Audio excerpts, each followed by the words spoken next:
New home in Colonial Heights being built in the Gills Point subdivision.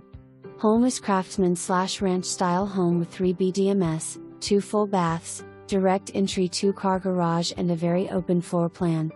Cabinets in the kitchen will be burlap west/granite countertops, double bowl stainless sink west/brushed nickel single level faucet, stainless steel finish appliances to include ceramic smooth top range with over-range microwave west/non-vented exhaust fan and dishwasher. Master bedroom will have its own private bath featuring a 5 fiberglass stall shower west/brushed nickel finish framed glass door and chrome faucet, a double bowl cultured marble vanity top west/burlap cabinets.